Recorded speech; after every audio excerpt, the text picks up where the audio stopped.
Hoje nós vamos falar um pouquinho da a cura da mulher encurvada. Essa passagem só foi pronunciada por Lucas, que era médico. E que nós sabemos que Lucas escreveu o Evangelho conforme uma entrevista que teve com Maria, mãe de Jesus. Mas a visão de Lucas para nós é muito importante, porque ele dá uma visão científica do fato.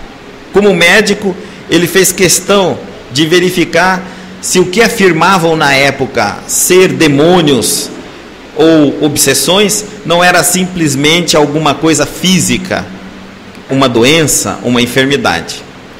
Então, nós não encontramos essa passagem nos relatos de João, muito menos no de Marcos, e nem se refere em Mateus. Isso significa que Lucas pode ter colocado essa passagem, ou aí existe aquela questão, ou este fato não aconteceu, e Lucas entende que ele é importante ser colocado para que a gente aprenda de uma forma mais profunda a vinda de Jesus, ou este fato aconteceu, só que ele não foi tão expressivo a ponto de que João, Marcos e Mateus sentissem a necessidade de relatá-los. Assim ficou então apenas na visão de Lucas o fato. Mas vamos acompanhar, já que ele está escrito no Novo Testamento. Nós estamos aqui nos referindo a Lucas, do capítulo 13, do versículo 10 ao versículo 17. Então começava assim, no versículo 10: e ensinava no sábado, numa das sinagogas. É a última vez que Lucas se refere a Jesus ensinando nas sinagogas ao sábado. Dali por diante, Jesus já ia começar a assumir o seu processo no Calvário. As tramas sociais, políticas e religiosas da época já estavam bastante armados para envolver Jesus numa cilada e crucificá-lo. Afinal de contas, ele representava um perigo religioso, porque ele destituía as religiões oficiais da época, uma vez que Deus não habitava no templo feito por mãos humanas, mas em vossos corações. Acabou com as sinagogas e as igrejas. Ele dizia que Deus estava dentro de nós, destruiu os sacerdotes e os religiosos. Não precisavam mais de intercessores para chegarmos até Deus. Através de Jesus, ele dizia que Deus bastava entrarmos no quarto em segredo e falar com o Pai diretamente. Então ele representava um perigo seríssimo para as religiões. Ele destituía também todos os símbolos, os rituais, as vestimentas especiais. Ele mesmo não carregou nenhum talismã pessoal e não indicou a ninguém que carregasse. Que coisa interessante. Não elegeu uma religião da época. Não escolheu para ser seu apóstolo nenhum dos doutores de todas as religiões que lá já existiam, porque quando Jesus chegou, religião nunca faltou no mundo. Ali estavam constituídas já as religiões oficiais, que se misturavam com a política do povo, na tentativa de controlar as rebeliões internas dos judeus, dos hebreus. Havia um conchave político entre o poder de Roma e o poder religioso. É natural. A religião sempre se curvou diante dos interesses materiais mundanos, que são os interesses materiais humanos, mas dificilmente cedeu às ordens divinas, que é amar ao próximo como a si próprio. E muitas vezes chegamos aos absurdos, matando em nome de Deus, queimando em nome de Deus, perseguindo os nossos irmãos, inclusive aqueles que posteriormente seriam considerados como um dos grandes seres daquela religião. Os fariseus, os escribas, Roma perseguiu os cristãos, mas depois de matá-los, passado algum tempo, os considerava como grandes cristãos. Que coisa interessante. Às vezes eu fico pensando, quem matou os grandes homens da nossa religião, do cristianismo? Se não foi as próprias religiões, no fanatismo de tentar dominar, de tentar esconder os ensinamentos de Jesus para empunhar os ensinamentos humanos. Mas ali estava Jesus ensinando no sábado. Mais uma vez, ele não procurava as sinagogas, mas lá ele ia para dar chance aos doutores, que assim consideravam os doutores da lei, para aprenderem a ouvi-lo, já que eles eram muito orgulhosos para segui-lo enquanto pregava. Então a multidão mais humilde, a plebe, essas sempre seguiram Jesus e o acompanhavam. Muitas vezes seus interesses eram em busca de milagres físicos, materiais. Até hoje nós vemos a multidão seguindo Jesus em busca de interesses próprios, materiais. Poucos buscam a religião para encontrar-se com os interesses espirituais. Mesmo Jesus afirmando que meu reino não é deste mundo, nós ainda buscamos Cristo para solucionar os problemas do mundo, para reinarmos neste mundo, para alcançarmos a felicidade deste mundo, e esqueçamos totalmente, até mesmo de estudar, de nos aprofundarmos um pouquinho que seja, sobre então, qual mundo Jesus estaria nos dizendo? Já que o reino dele não era deste mundo, era de um outro mundo. E por que nós nos mantemos tão alheios a este outro mundo? Queremos encontrar com Jesus, mas não queremos saber nada deste tal outro mundo que ele tanto nos diz. Nos tornamos especialistas deste mundo, exigentes deste mundo, doutores e senhores deste mundo, e esquecemos às vezes de buscar as religiões, as mais de 1000 denominações religiosas que existem no mundo, para aprofundarmos através do estudo, da reflexão sobre um pouquinho mais deste outro mundo citado por nosso Senhor Jesus Cristo. Mas naquele momento Jesus se apiedava daqueles senhores e doutores das religiões e ia no templo onde eles pregavam. Não que um templo seja a casa de Deus, em hipótese nenhuma. Quem sai de casa para vir no centro espírita buscar Deus está perdendo tempo, porque Deus está em vossos corações. Saímos de casa para vir ao centro espírita aprender como encontrar Deus dentro de nós. Mas Deus não está nos centros espíritas, em nenhuma igreja e em nenhum templo religioso. Até porque ele não seria tão ambicioso de construir grandes e quantidades imensas de propriedades terrenas, enquanto os seus filhos passam fome, sem ter uma moradia, um lugar digno de morar. Aí podemos olhar as favelas, aos milhares, enquanto templos suntuosos se erguem diante da miséria humana. Naturalmente, isso ainda é parte humana no contexto. Jesus tinha uma preferência para pregar. Ele ia no altar da natureza. Ele buscava as praias, os montes, e ele queria ensinar as pessoas sobre o Deus que havia dentro de cada um de nós. Sempre se referenciava a um potencial adormecido dentro de cada um de nós. Vá e resplandeça a vossa luz. Que luz é essa? Diante dos homens, para que vendo as vossas boas obras, glorifiquem o vosso Pai que estás no céu. Sede perfeito, pois teu Pai é perfeito. Torne-se perfeito. Ele então deixou-nos um caminho, uma diretriz. Eu sou o caminho da vida. E ninguém vai ao Pai senão por mim. E destituiu dessa forma todos os poderes transitórios humanos. Iremos a Deus através de Jesus. Jesus é o nosso mestre, Jesus é o nosso guia, Jesus é o nosso exemplo. Quando Kardec indaga aos espíritos, perguntando a ele qual seria o espírito modelo, um espírito que nós consideraríamos mais evoluído que veio sobre a terra. Ele diz assim, numa palavra sucinta: Jesus é o vosso modelo. Então todos os espíritos superiores estão unanimemente afirmando que Jesus é o protótipo, é o modelo da evolução encarnada.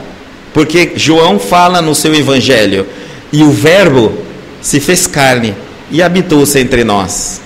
Antes ele era apenas o verbo, depois ele se torna carne, Jesus, e habita entre nós. Antes ele era Yahvé, o espírito superior, o construtor do nosso planeta, que se comunicava com os profetas do Antigo Testamento, em especial Moisés, e que deram diversas denominações, mas era apenas o verbo, uma voz que comandava, que ensinava. Mas passado alguns momentos, ele se torna carne e habita entre nós.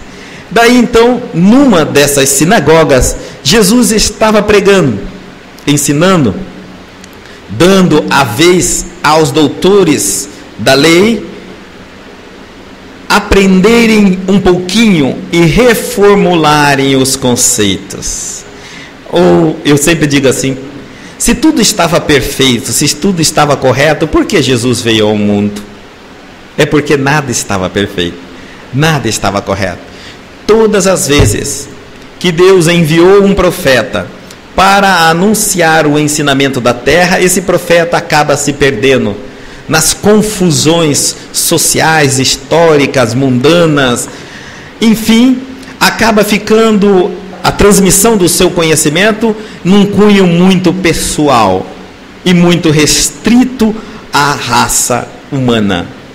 Somente alguém evoluído e de tamanha evolução e com tamanha experiência e conhecimento poderia falar de um Deus além da nossa capacidade de imaginarmos.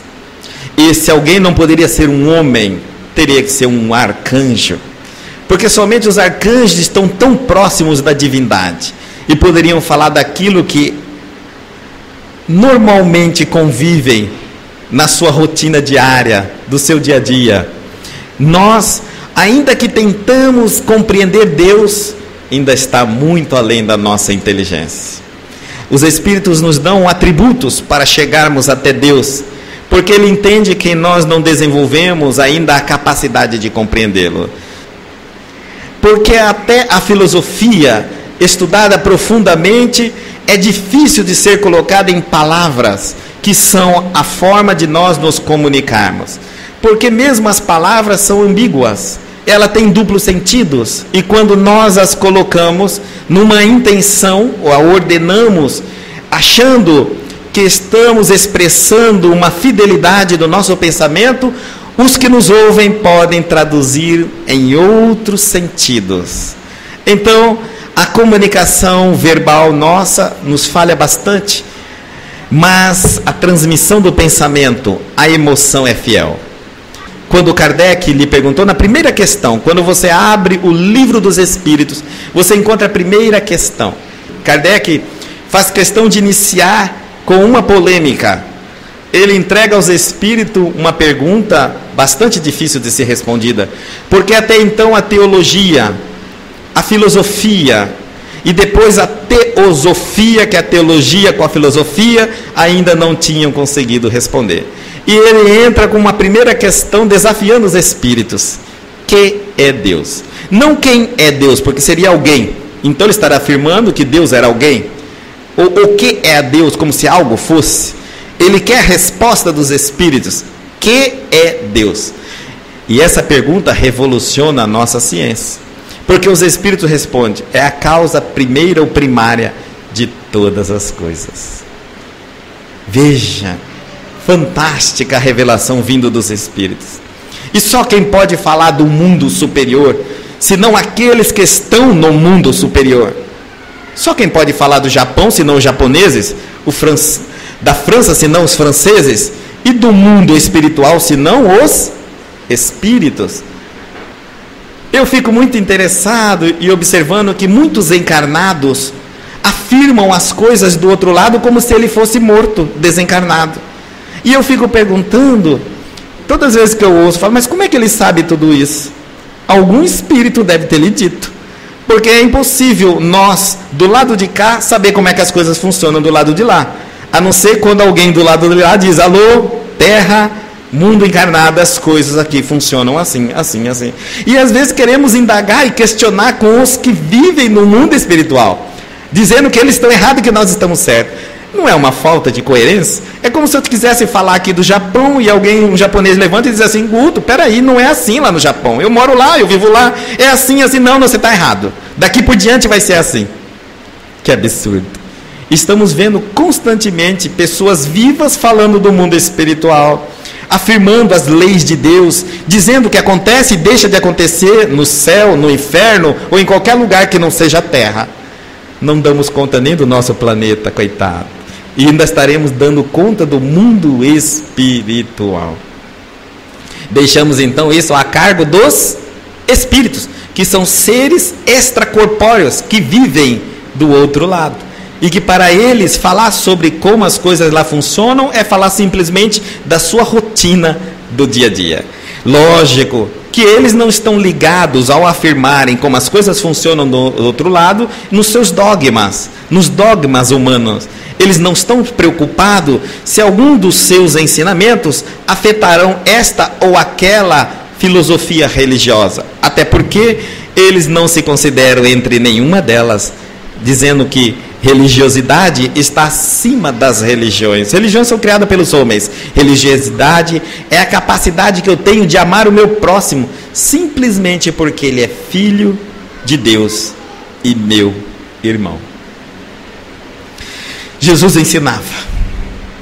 E eis que estava ali uma mulher que tinha um espírito de enfermidade. Quem está afirmando isso é Lucas. Porque alguns amigos meus disseram assim, mas Guto, você sabe que naquela época, por falta de uma ciência evoluída e por uma crença desorientada religiosa, o fanatismo, muitas enfermidades corriqueiras eram consideradas como expressão demoníaca, obsessiva, né? Enfim, a falta de cultura da época levava em consideração apenas a expressão espiritual do processo. Não, nesse caso aqui não é um dos casos. É exatamente porque Lucas o cita e todos os demais se abstêm de comentário algum. Porque Lucas, como sendo um médico, tomou cuidado ao afirmar no seu testamento que era aquilo. Então, João sim, João já era um filósofo. João de natureza, vindo, ele que foi discípulo, ele e André, que foram discípulos de João Batista, que já era um filósofo também da época, naturalmente João tinha uma visão já preparada para compreender os dois planos, a atuação do mundo espiritual e do mundo físico. Por isso, ao lermos o Evangelho de João, encontramos ali uma visão da espiritualidade incrível. E somente ele consegue definir Jesus. E o Verbo se fez carne e habitou-se entre nós. Inicia o seu Evangelho falando sobre o Messias e a vinda do Messias, numa visão espiritual única. Aí então, ele estava afirmando, Lucas, a mulher que tinha um espírito de enfermidade. Havia já 18 anos, por que não 12? Por que não 7? Por que não 3, 10? Qualquer ano, mas por que sempre cai em números cabalísticos? Gozado, a mulher que sangrava, ela estava sangrando há 12 anos. Não podia sangrar a 20, ou a 5, ou a 3, tinha que ser a 12. A filha de Jairo estava doente e foi chamada por Jesus. Quantos anos ela estava doente? 12 anos. Que coisa interessante. Esses números, é a segunda vez que a Bíblia se refere a 18. Já a mulher estava há 18 anos. Há uma diferença entre 12 e 18. 12 é o autossacrifício. É quando nós nos colocamos por necessidade evolutiva e começamos a nos a colocar-nos à prova, é um alto sacrifício para uma evolução espiritual. 18 refere-se aqui a uma necessidade provatória. Muitos de nós estamos sobre esse número 18. É quando nós cometemos erros e estamos resgatando ele no momento presente. Então os 18 entra aqui. Esta mulher estava completando o seu ciclo expiatório, provatório. Por isso ela estava submissa a um espírito obsessor na visão espírita, né? A um irmãozinho infeliz que não está ali por um acaso, naturalmente. E andava curvada. A mulher estava curvada. Mas será que ela era curvada ou o espírito que a acompanhava a obrigava a estar curvada porque ele estava curvado? E aí ele diz assim: e não podia de modo algum endireitar-se. Então ela andava curvada.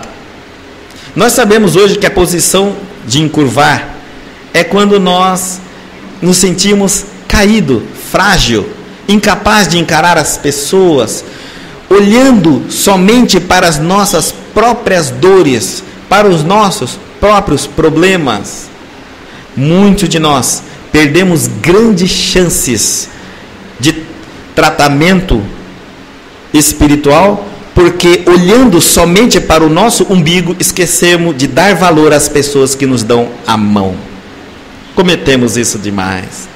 Quantos lugares, quantos anos eu estou passando por uma determinada situação? Antes que você pense assim, pensa, quantas portas se abriram para você? E quantas você próprio as fechou?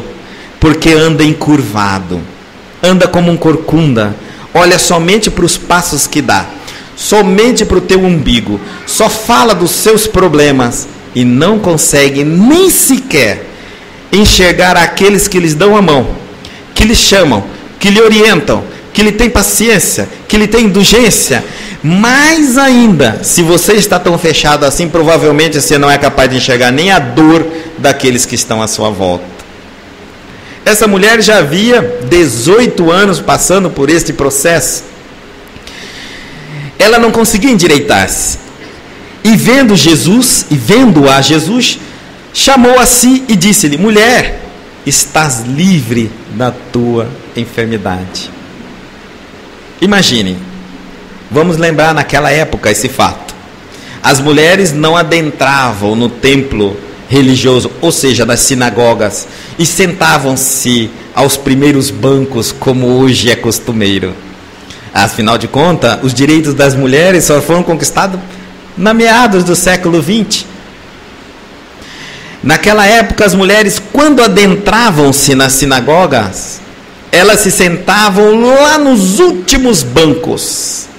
E de preferência havia uma cortina para separá-la dos homens. Jesus pregando, ele conseguiu enxergar aquela mulher que estava com uma enfermidade. Não era a única que ali estava. Naquela época, segundo os relatos do Evangelho, havia uma multidão de necessitados. Aqui vamos colocar um ponto para um comentário. Eu não conheço época alguma em que a multidão de enfermos físicos não sejam volumosos. A humanidade, se nós olharmos a história, sempre haverá doentes, sempre haverá necessitados. Daí não pensemos nós que porque uma pessoa começa a cometer a cura de diversas enfermidades, está salvando a humanidade de alguma coisa. O que nos salva são os ensinamentos e o aprendizado. Não é a cura física, porque o corpo volta a adoecer. Se alguém cura o meu coração, eu tenho problema no rim. Se cura o meu rim, tem problema na bexiga. Se cura o problema na bexiga, tem problema no músculo, osteoporose e uma série de outras enfermidades. Não estamos aqui para ser curados fisicamente, até porque nós não ficaremos para a semente. Um dia teremos que morrer por algum problema orgânico, porque se a nossa máquina orgânica nunca falir, nós nunca morreremos. Estaremos criando um ser absolutamente monstruoso. Nós sabemos, nascemos com uma fisionomia redonda. Depois afinamos, contornamos e depois de uma certa idade voltamos a ficar redondos novamente. Se uma pessoa chegasse a 300 anos de idade, ela seria uma bola, sem cintura, sem nenhuma forma para identificá-la, quase que desumano. Então nós não estamos querendo viver, somente viver no corpo físico e sofrendo as injunções materiais, das leis físicas, da matéria. Nós estamos querendo viver, mas com qualidade de vida. Viver por viver, porque conseguimos respirar, mas não conseguimos fazer nem os nossos próprios deveres, nem cumprir os nossos afazeres. Viver apenas para dizer que estamos vivos, será que aí essa é a finalidade nossa? Acredito que não. Nós queremos qualidade de vida e podemos assim viver, desde que não nos apeguemos tanto à matéria. Estamos ainda em busca de muitas curas físicas, mas a verdadeira cura é espiritual. Por isso que muitos daqueles que Jesus curou 2000 anos atrás, não foi uma multidão que ele curou? Cadê a multidão quando Pilatos coloca Barrabás e Jesus e pede para o povo escolher? Quem queres que eu solte, Jesus ou Barrabás? Cadê a multidão de cegos que Jesus devolveu a visão, de surdos que Jesus devolveu a audição, de mudos que passaram a falar, desobsediados ou demoniados? Cadê eles?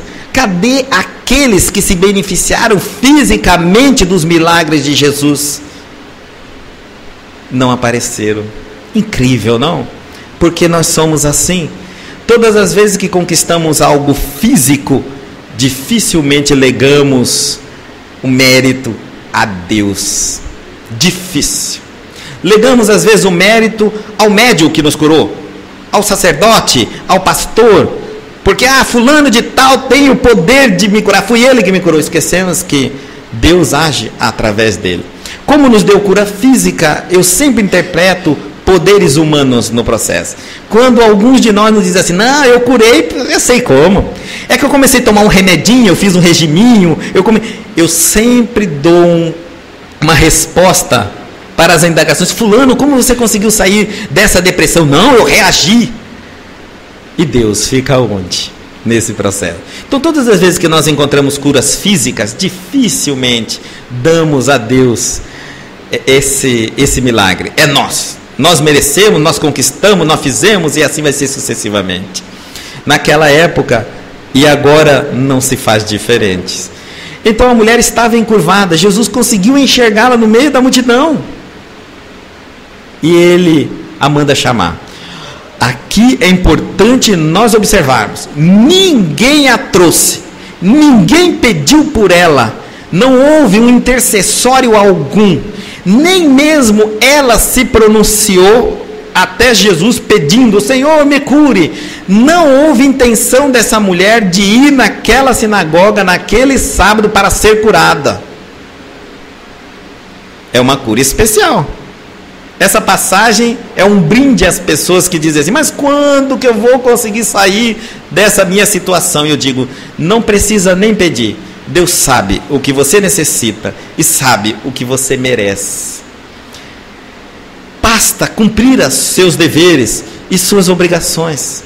Quando chegar o momento, Jesus age na sua vida. Não precisa ficar buscando, não precisa ficar pedindo, não precisa ficar gritando, não precisa ficar chorando, não precisa ficar se humilhando, não precisa ficar dando testemunhos. Não. Deus sabe a nossa necessidade.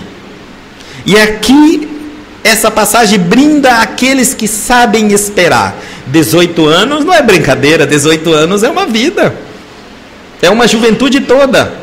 Essa mulher passou esperando 18 anos, e quando foi ver Jesus na sinagoga, Ela não ergue a mão e pede nada por ela. Ela não cutuca ninguém para ir lá na frente e pedir. Ela não se torna uma pessoa necessitada. Ela não tenta burlar a fila do atendimento fraterno. Ela não tenta gritar para impor às pessoas que o problema dela é mais difícil que o problema dos outros. Ela entende perfeitamente, percebe-se que ela era uma mulher lúcida. Ela entende que ela estava diante do ser mais evoluído da terra. Mas se ela merecesse, seria a vontade de Deus. E ela não precisaria nem sequer um gesto de clemência, porque Deus ama os seus filhos. Ele não se apieda dos filhos, Ele ama. E o amor é incondicional. Incondicional. Então ela sentiu que ela estava assim, diante da grande chance da vida dela. Mas ela entendeu, pela consciência, que se fosse o momento, Deus viria até ela. Que coisa nobre! Enquanto nós impomos a Deus quando Ele deve agir na nossa vida, enquanto nós impomos a Deus como Ele tem que agir na nossa vida. Senhor, eu quero assim, assim, assim, assim, a partir do dia tal, do dia tal, do dia tal. Essa mulher não verbalizou um pedido, não gesticulou de forma alguma a chamar a atenção de Jesus. Que coisa interessante. E não comentou com ninguém do lado. Não comentou. Para que ninguém gritasse: Senhor, tem uma mulher aqui que precisa de ajuda. Não. Ela ficou calada, tendo a certeza de que o Cristo a enxergaria onde ela estivesse, se fosse o momento exato de obter a misericórdia. E foi dito e feito. Ali se cumpriu. Olha Jesus, como indaga aquela mulher, de longe: mulher, estás livre da tua enfermidade. Mas que isso? O homem está pregando, imagina, Jesus está aqui pregando e de repente ele fala: fulana, você está livre da sua enfermidade. O povo fica: o que está acontecendo? Até todo mundo olhar para a direção que Jesus apontou, até ela saber que era para ela mesma, né? Fica todo mundo surpreendido. O que ele está falando? Com quem ele está falando? Aqui é uma coisa muito interessante, que ninguém pedindo por ela, quem será que o pediu? Um espírito que nós não damos, às vezes, a menor lembrança a ele, chama-se anjo guardião, benfeitor. Apesar de todas as religiões, de uma certa forma, acreditar num bom anjo, num anjo da guarda, num espírito protetor, num guia espiritual, seja o nome que for, apesar de nós acreditarmos que existe um bom gênio que nos acompanha, que nos protege e que nos guia, poucos de nós acreditamos nele. Acreditamos mais nos benfeitores dos outros. Vocês já observaram isso? Outras pessoas dizem: Guto, ore por mim. Eu digo: não posso orar por você. Mas por que não pode? Porque eu tenho certeza que ninguém é mais dotado de amor por você do que o teu próprio benfeitor, do que você próprio, sobre os seus próprios problemas. Mas eu estou confuso, estou cheio de problemas. Então seu benfeitor fará isso com certeza, fará. Acreditemos que Deus está conosco e também colocou um ser para nos proteger e nos guiar. Os médios são aqueles que se comunicam com seus benfeitores, né? Então os tornam conhecidos, mas isso não quer dizer que cada um de nós não tem um benfeitor, com certeza absoluta, senão seria privilégio dos médios obter um anjo da guarda, um benfeitor que lhe acompanha, lhe protege e lhe ajuda os outros. Não. O teu benfeitor, o teu anjo da guarda, todos nós temos, sem exceção.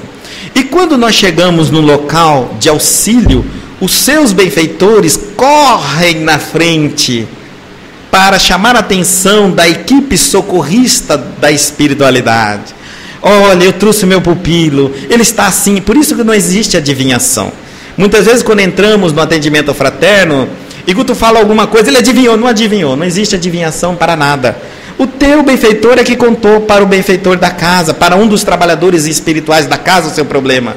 E ele relata ao Guto no momento da comunicação, que dá a impressão, como você não falou verbalmente, que houve uma adivinhação, mas não houve. Houve um intercâmbio espiritual muito bem ordenado e organizado, por sinal.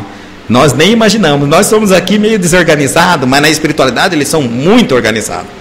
Então os benfeitores trazem os seus pupilos para passar pelo tratamento, e muitos de nós imaginamos assim, mas ninguém conversou comigo, mas enquanto eu estou lá, eu estou em tratamento? Sem dúvida você está em tratamento, porque o teu benfeitor já correu as distâncias do socorrista na espiritualidade, já chamou um médico, se for o doutor Henrique, ou quem seja da equipe do doutor Henrique, já chamou alguém para conversar com você, se for o Gervásio, na parte da reforma íntima, já chamou o Reinaldo, ou alguém da equipe do Reinaldo, se for fazer algum socorro espiritual, enfim, de alguma forma, você nunca adentra numa instituição religiosa, seja qual for. Não estou falando aqui só de centro espírita, não. Porque quem disse que espíritos não existem em outras religiões? Existem, com outros nomes, santos, mas existem. Eles estão ali também atuando em nome de Deus, porque para Deus não importa a sua religião, importa que você é filho dele. Ele não lhe perguntou que religião você iria seguir para dar a condição de vida humana. Ele lhe criou, e você adotou uma religião. Então ele cuida dos seus filhos, independente da religião que ele tem. E aí, qualquer lugar de socorro que você chega, isso também acontece. Tem os espíritos ali para socorrer, e o seu benfeitor vai e comenta, fala.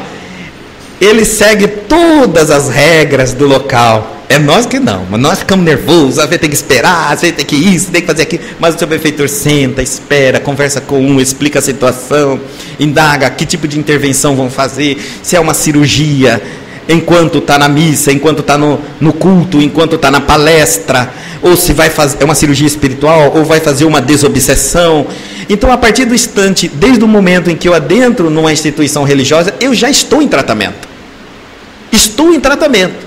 Basta eu manter o hábito e meu tratamento chega ao fim. Eu já estou. Aqui é a amostra disso. Quem falou para Jesus que aquela mulher queria ajuda, precisava de ajuda, estava ali por algum motivo? Ninguém. Fisicamente. Nenhum doutor da lei e nenhum dos servidores, ninguém sequer a acompanhava. E como é que Jesus ficou sabendo que ela precisava de auxílio? Provando para nós que existe um intercâmbio espiritual. Por mais que a gente não enxergue, muitos não enxerguem, existe esse intercâmbio espiritual. E que muitas vezes nós atrapalhamos o nosso próprio tratamento, querendo coisas que não são devidas no momento que não é devido, necessário. Mais uma vez, nós queremos ajuda, mas queremos comandar ajuda. Eu quero ajuda assim, assim, assim, agora, tantos minutos, daqui tantos dias. Que absurdo. Cometemos tanto absurdo. Aqueles seres tão evoluídos, humildes, porque nos proporciona a condição de evoluir, eles às vezes deixam-nos a nossas próprias exigências descabidas, para que a gente entenda que tudo acontece no devido momento.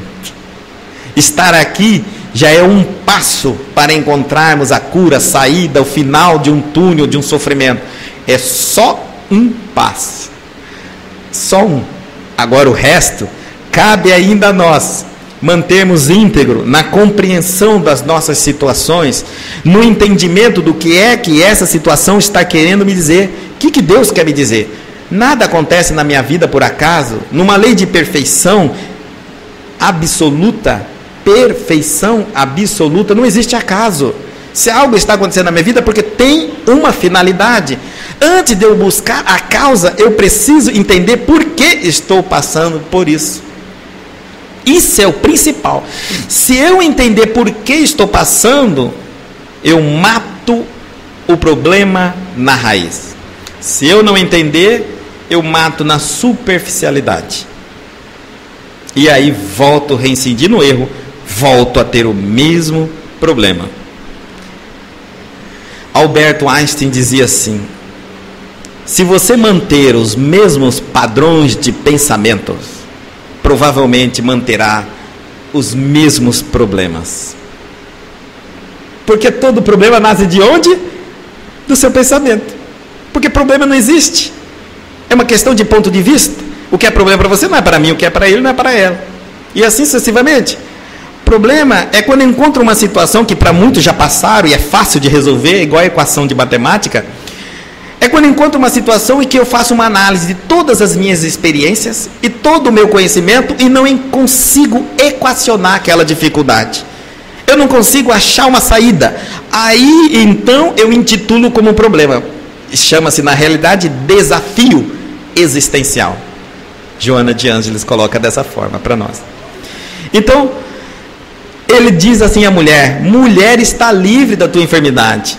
Ele falou a ela: seja curada. Ele deu algum indício de que ele fez alguma coisa? Leia. Veja que ele apenas comunicou à mulher que ela estava curada. Não é isso? Mulher, está livre da tua enfermidade. Ele está comunicando. Quantos de nós já estamos livres das nossas enfermidades, mas por um sentimento de autopiedade mantemos o título de doente, porque chama mais atenção? É muito mais fácil ser atendido como um coitadinho do que alguém ser cobrado. E aí, fulano, está na hora de fazer alguma coisa, você já foi curado, não é assim? Hoje nós sabemos que algumas pessoas que depois de receber a notícia do médico: olha, você tem uma doença grávida, em 6 meses você vai morrer. A pessoa fica, entra em depressão, todo mundo cerca-se à sua volta, e todo mundo atende dali 6 meses, 7 meses, 8 meses, 9 meses, 10 meses, o homem não morre, a mulher não morre, pelo amor de Deus. Volta com a mulher lá no médico, o doutor olha e fala: mas não sei, a doença subiu, você está muito bom. Aí sim que ele adoece. Aí que ele adoece, porque ele vai ter que sair dali e vai ter que assumir suas obrigações, seus deveres. Acabou o mimo, acabou o grado. Isso é natural nosso.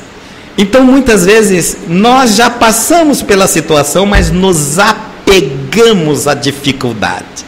E é gostoso demais. Quantas vezes você passa por: fulano, como é que você está? Tô indo, mas aquele problema ainda não é, mas foi há 10 anos. Esse problema já se solucionou. Ah, é. Ele não contou o tempo, porque faz 10 anos que aquilo já acabou. Mas 10 anos ele ainda divulga o problema. Nós temos que ser justos. A base da caridade é a justiça. Se eu tenho, eu tenho problema. Se eu não tenho, eu já não tenho mais. Acabou o problema. E passo a virar a página da minha vida. Quem vive de passado é terrível. Mas nós nos apegamos tanto ao passado que repetimos ele no presente. Você vai falar: Guto, isso não existe. Existe. Existem situações que eu posso dar um jeito nela da noite para o dia, mas eu mantenho ela todos os dias. Por que eu faço isso? Porque preciso de algo para reclamar. Eu entendo, porque me colocaram na cabeça, desde quando eu era pequeno, que quem se sacrifica, quem sofre, está evoluindo, que os santos evoluíram porque sofreram, que Jesus sofreu, por isso que ele era evoluído. Mentira. Mentiram para você. Jesus não sofreu em momento algum. E nenhum dos santos sofreram em momento algum. Eles sentiram dor. Dor é inevitável. Até, aliás, existe uma doença, para quem não sente dor, está com uma doença. Porque a saúde do teu corpo te emite o impulso da zona da sensibilidade até o cérebro, que alguns levam até 10 segundos para perceber isso, dependendo da região da dor. Então nós sabemos que a dor é inevitável. Se alguém te aperta o dedo, dá um tapa nas suas costas, você sente dor, porque você tem corpo físico, e está dizendo a saúde, a dor é a saúde do corpo, dizendo: alerta, alerta, preciso de auxílio nessa região, para todo o sistema imunológico atuar, uma coisa mais linda que nós temos no nosso corpo.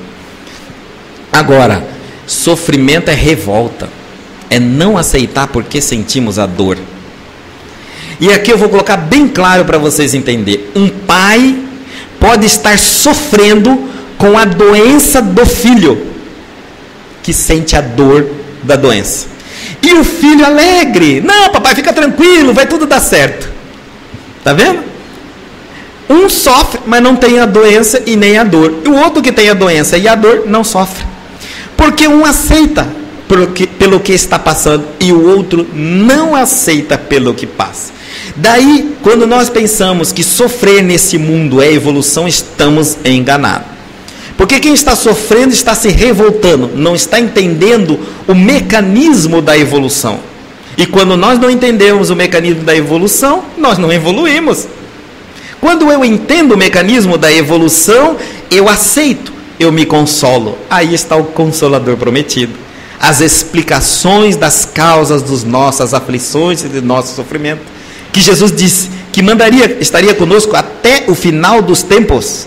E estará conosco, está conosco até o final dos tempos. De hoje em diante, a evolução humana da nossa inteligência vai cada vez mais compreender por que passamos por tantas dificuldades. E vamos começar a eliminar as dificuldades nas raízes, assim como estamos fazendo com as doenças biológicas. Através da vacina, já estamos erradicando as doenças no corpo físico. Vamos também erradicar o sofrimento, as revoltas, as dificuldades no campo espiritual, através do conhecimento. Estamos muito apegados ao sofrimento. E muitas vezes nos apegamos tanto, eu digo assim, mágoa, culpa é o apego do passado. Quando eu carrego mágoa, é uma lembrança na qual eu me apego, coloco ela numa área privilegiada do meu cérebro, da minha memória, que gasta muita energia para se manter. No computador chama-se RAM, porque o HD é a memória onde o computador não acessa diretamente. Ele manda tudo para a memória RAM e lá ele faz a interpretação. Para nós, a memória RAM é exatamente essa área do nosso cérebro onde a gente guarda todas as informações que a gente vive acessando toda hora. Só que essa área, assim como a RAM, ela gasta mais energia. Não é isso? Então, quando nós colocamos nessa área onde acessamos constantemente informações, coisas ruins, pessimista, derrotista, negativista, nós nos tornamos uma pessoa fraca, uma pessoa sem fé, vacilamos, ficamos constantemente doentes, porque guardamos numa área altamente privilegiada pelo acesso e velocidade de acesso, coisas que não nos servem para alimentar-nos. E quando fazemos ao contrário? Perfeitamente, é o inverso. Quando guardamos nesta área momentos de sucesso, de progresso, de evolução, de conquista, esperança, nós estamos alimentando a nossa alma para mantermos sempre coeso com as propostas cristãs, se formos cristãos. Então, depois que ele notifica a mulher que ela está curada, aí então é que ele põe as mãos sobre ela. Mas espera aí, isso significa então que não foi ele que a curou, porque ele tinha que ter posto a mão sobre ela primeiro e depois dito a ela, agora você está curada. Mas ele avisou que ela estava curada e ainda pôs a mão sobre ela? Sim. É o que eu estou dizendo. Ela já estava livre do obsessor, mas estava apegada ao sofrimento, continuando olhando para os seus próprios problemas, para as suas próprias necessidades, para o seu passado que nunca passa, passado que vive sendo revivido. Não é passado, é presente. Quem disse que é passado? Na visão de Albert Einstein, o tempo é relativo. Então, o que é passado, presente e futuro? Depende do que você vive agora. Elegeu neste momento para sentir, para viver. Se for coisas do passado, teu passado é o teu presente. Se for coisas do futuro, teu futuro é o teu presente. Numa proposta bem simples, quando eu digo futuro, já é passado. Presente, já passou. Compreenderam a velocidade da relatividade? É impossível nós diagnosticarmos entre passado e futuro, pois se o presente vivemos ligados a essas instâncias, dificilmente estaremos vivendo de acordo com as nossas potencialidades máximas.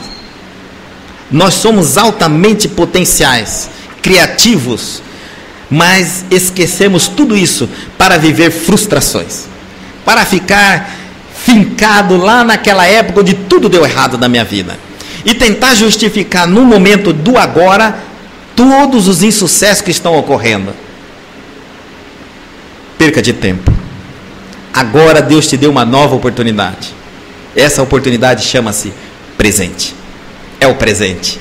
O maior poder que você tem sobre sua vida é agora. E você pode mudar tudo a partir deste instante. É só querer. É só você desligar do passado e eleger uma nova perspectiva, um novo caminho. Começar a mudar seus hábitos. Começar a cortar vínculos que lhe remetem ao passado, as ressonâncias do passado. E você pode construir uma nova proposta do futuro. Essa mulher não soube fazer isso. Estava desligada praticamente do seu obsessor, mas ela ainda mantinha-se curvada. Jesus a notifica: filha, já cumpriu sua missão, meu Deus do céu. Por que você fica remoendo tudo que lhe aconteceu dos 18 anos que você teve obsediado? Olha ele dizendo, parece que ele está dizendo para nós: eu sei que cada um de nós passamos uma fase muito difícil na vida. Mas por que ficamos remoendo essa fase tão difícil da nossa vida? Seja 18, 10, 15, 5, 20, 30, 40 anos. Mas por que não dá um basta? Você já teve que passar, já passou, já reparou? Por que se apega ao passado? O que lhe faz bem este passado? Por que tenta justificar o presente com o passado? Se o passado é uma nova proposta e não uma continuidade de uma proposta. Sejamos inteligentes. Inteligência é a resposta mais criativa ao ato presente. Ao ato presente. Quando eu ajo com inteligência, inteligência não tem nada a ver com passado. Inteligência não tem nada a ver com experiência. Inteligência tem a ver em aplicar algo que é bom para mim a partir do instante que eu entendo como bom. Isso é inteligência. Não adianta eu ficar memorizando inúmeras teorias, intelectualidade. Eu tenho que ser inteligente. Se isso serve, eu faço. A partir de hoje e agora, acabou. Se algo me faz bem, eu faço. Se algo me faz mal, deixo de fazer. Isso é ser inteligente. É querer-se bem em primeiro lugar. E não apenas eleger a memória sua como um arcabouço de informações que eu vou jogando lá toda vez que eu vou aprendendo sem saber para que serve. Chega ao ponto de eu saber um monte de coisa e não agir conforme nenhuma das coisas que eu sei. Porque eu me tornei um intelectual, que é o falso inteligente. Eu tenho que ser inteligente. E essa mulher não está sendo inteligente. Então ela está ali na sinagoga. Jesus já diz, mulher, está livre. Mas vai fazer a parte dele. Agora ele vai liberar a mulher do trauma. Então ele impõe as mãos sobre ela e logo se endireitou e glorificava a Deus. Isso significa que ela se endireitou porque ela não tinha problema nenhum na coluna, não tinha nenhum problema que a curvava. Quem fazia isso era o espírito que a obsediava. Muito natural. Às vezes a gente tem um problema sério em algum órgão do nosso corpo, faz um exame, sentimos muita dor, uma indisposição terrível, faz um exame e o médico diz assim, não tem nada aqui. Seu problema é psicológico, você deve procurar um psicólogo. Ele está dizendo, seu problema é espiritual. Psique é espiritual. Ele está dizendo que seu problema é espiritual. Ué, é problema, não estou dizendo que o problema é um espírito que está te obsediando, estou dizendo que o teu problema é espiritual. Você é um espírito, e você então é um espiritual. Se você está com problema emocional, tua alma está com problema emocional, teu espírito está com problema emocional. E isso aí está além da matéria. Vai somatizar com o tempo. Lógico. Imagine alguém numa postura errada durante anos. Logo, logo, essa postura somatiza-se. E a hora que você tira um raio-x da coluna da pessoa, ela está conforme a postura que ela se colocou durante anos. Jesus, então, tenta desfazer essa somatização física no corpo da mulher. Mas ela endireitou, porque ela era normal. Quem estava doente era o espírito.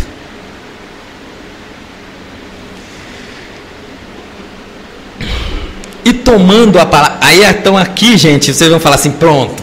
Jesus mais uma vez fez algo muito bom para nós. Então acabou a história, todo mundo foi feliz para sempre, né? Toda vez a gente vê o milagre de Jesus e depois do milagre sempre vira o quê? Uma balbúrdia, uma algazarra. Aí entre os doutores da lei, os escribas, os senhores, donos dos céus e da terra, aqueles que determinam a ordem, aqueles que falam em nome de Deus para dizer se aquilo está certo, se aquilo está errado, se é isso, se aquilo não é isso. Desde aquela época de Jesus, ele já era Beuzebu. quê? Porque não faz conforme o que eles querem, como eles falam que tem que ser. Não seguem a regra deles. Então está fora, é do demônio, é do diabo. Ponto final. Jesus foi o homem mais endemoniado na visão das religiões da época. E se viesse hoje seria também, porque ele não cumpre muito bem as regras humanas. Regras humanas. Ele cumpre as regras de Deus. E observem aqui, olha a balbúrdia de novo, olha a confusão no meio do templo. E tomando a palavra, o príncipe da sinagoga, indignado, porque Jesus curava no sábado, e disse à multidão: 6 dias há em que é mister trabalhar. Nestes, pois, vinde para serdes curados, e não no dia de sábado. Ele estava se referindo a Êxodo, capítulo 20, do versículo 8 ao 10, lá no Antigo Testamento, colocado por Moisés. Lembra-te do dia de sábado para o santificar. 6 dias trabalharás e farás toda a tua obra. Mas o 7º dia é o sábado do Senhor, teu Deus. Não farás nenhuma obra, nem tu, nem teu filho, nem tua filha, nem o teu servo, nem a tua serva, nem o teu animal, nem o teu estrangeiro que está dentro das tuas portas. Ele está cobrando isso da multidão, o doutor da lei, e indiretamente do palestrante, que está fazendo coisas, quebrando as regras religiosas. Como vocês acham que Jesus responde aos dogmas humanos? Com carícia, com amor, com submissão e rejeição às leis divinas? Ele não deixa passar por pouco. E olha como ele responde: hipócrita.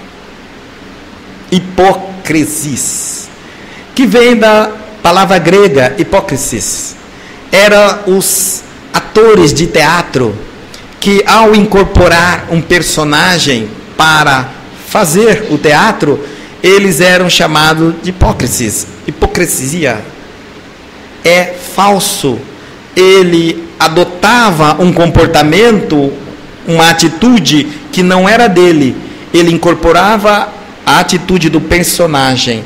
Ele fazia um falso personagem. Então ele está dizendo: vocês são hipócritas, falsos. No sábado, não desprende da tua manjedoura cada um de vós o seu boi ou jumento, e não leva a beber? Olha a cobrança dele. E não convinha soltar desta prisão, no dia de sábado, esta filha de Abraão, a qual há 18 anos Satanás tinha preso. Veja que ele fala sobre Satanás. Ele não falou sobre o diabo e nem sobre o demônio. Satanás não é a ação do mal pensamento? Diabo não é o mal pensamento? Nós não estávamos aqui dizendo que era a atitude da mulher que aprendia e a escravizava no passado? Olha como Jesus está libertando ela da atitude do mau pensamento dela, do comportamento dela contra ela mesma, em virtude de se apegar ao passado.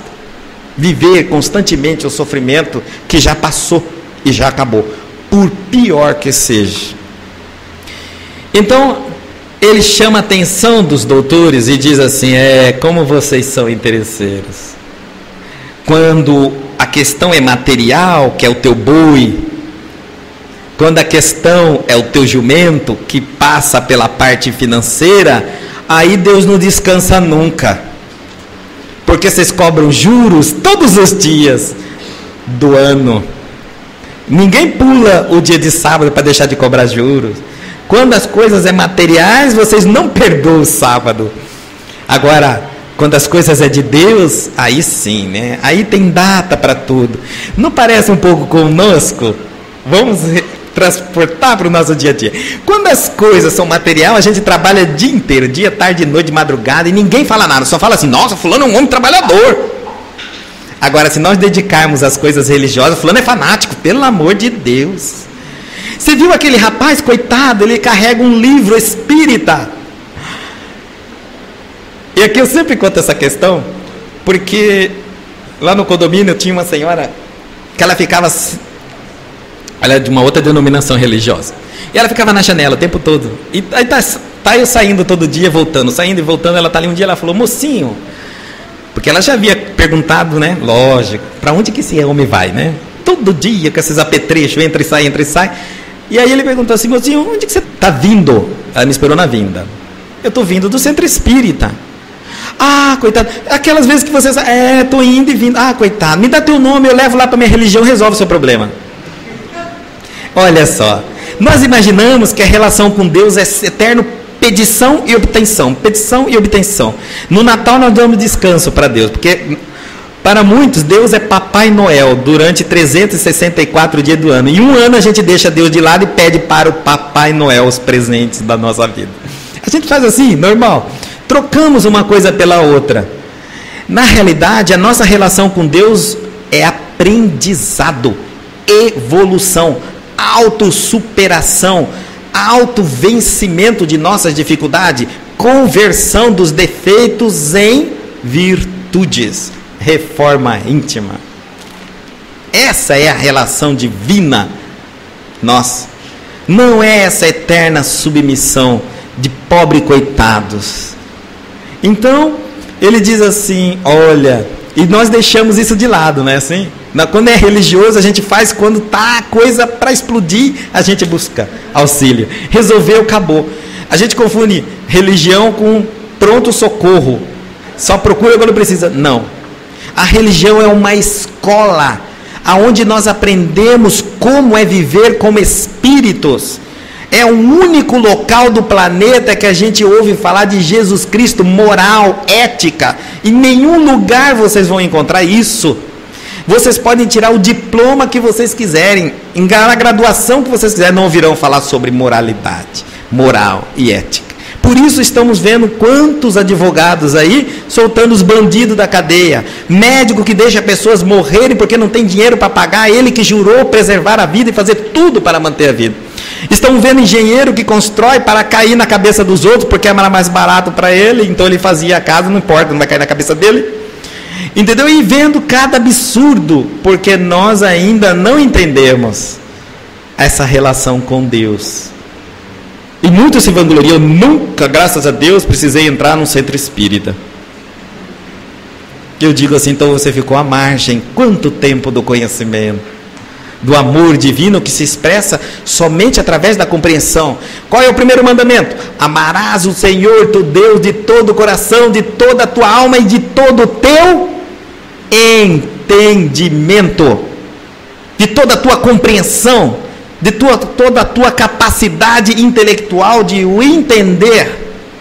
Se não for assim, você não o ama, você o teme, mas você só é capaz de amar aquilo que conhece profundamente.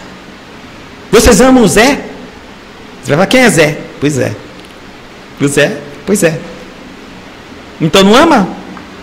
E nós vivemos assim, nessa falsa interpretação de amor. Eu amo na realidade porque eu tenho medo do diabo e do castigo desse tal de Deus, mas não compreendo Deus. E então ele diz assim, olha, quando as coisas são materiais, vocês são espertos, doutores da lei. Mas quando as coisas são espirituais, tem regra e disciplina. Ela não é filha de Abraão. Abraão era visto como um símbolo.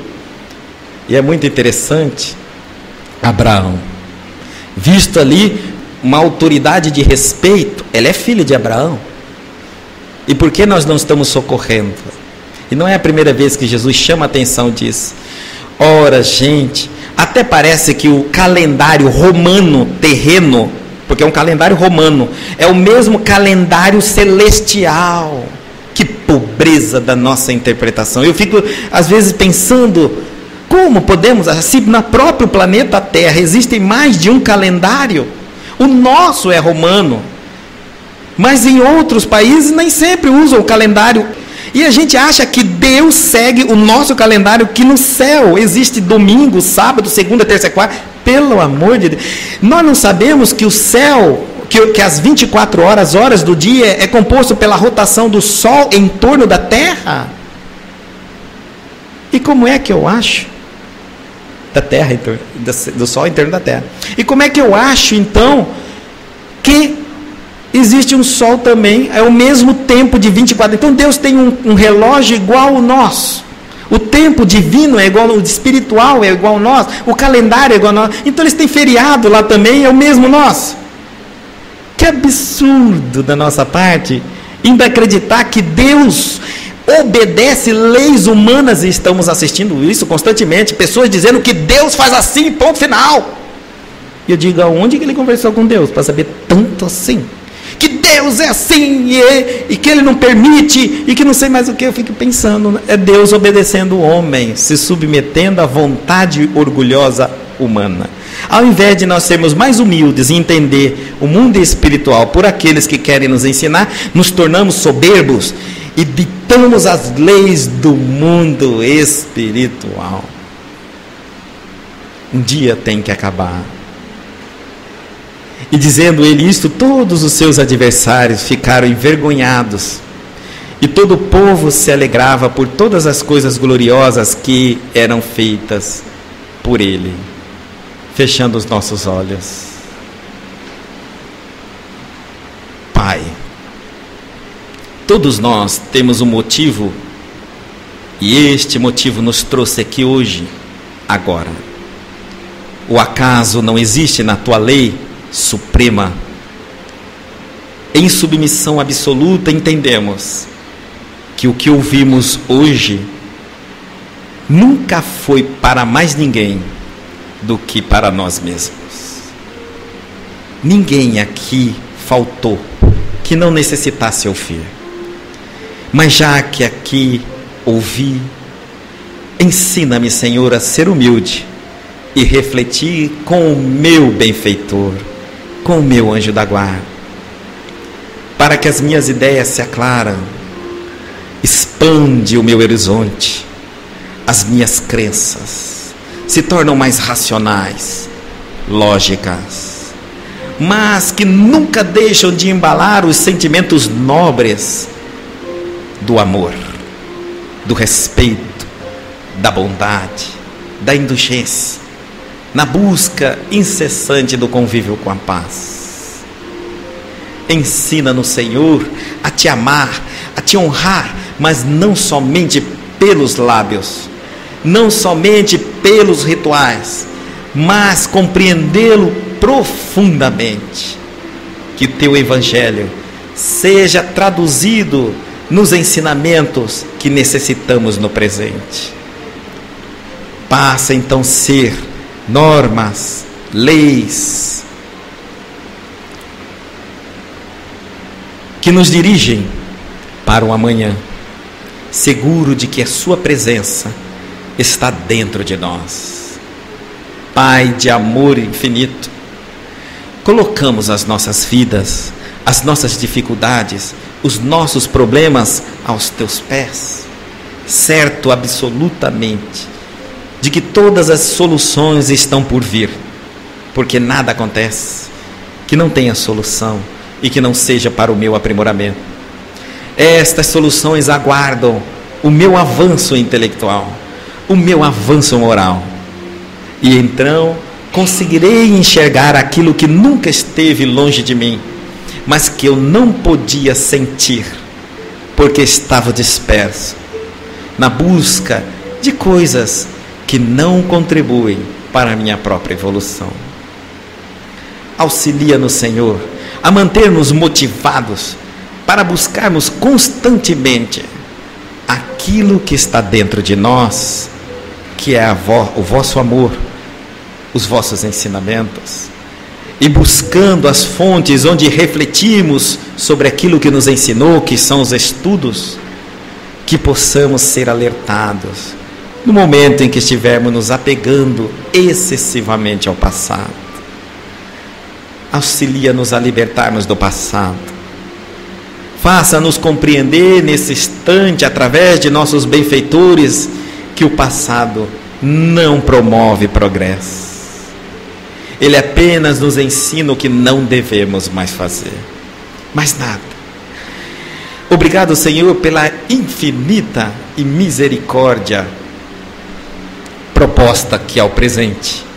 Graças a esse belíssimo presente, eu tenho certeza de que eu posso ser um novo homem, uma nova mulher, com uma nova vida, com uma nova proposta, porque eu sairei daqui colocando em prática tudo o que eu já sei. Obrigado, Senhor, pelo futuro. Sim, porque apesar dele estar destinado a seu prazer, seu bel prazer, nós temos a certeza absoluta, Pai, que ele se concretizará e será bem melhor a partir do instante que soubermos a nos amarmos e nos comportarmos devidamente no presente. Será a ressonância, será o eco das atitudes tomadas exatamente nesses instantes no presente. Obrigado, Pai, pelo passado, pelo presente e pelo futuro. Que assim seja.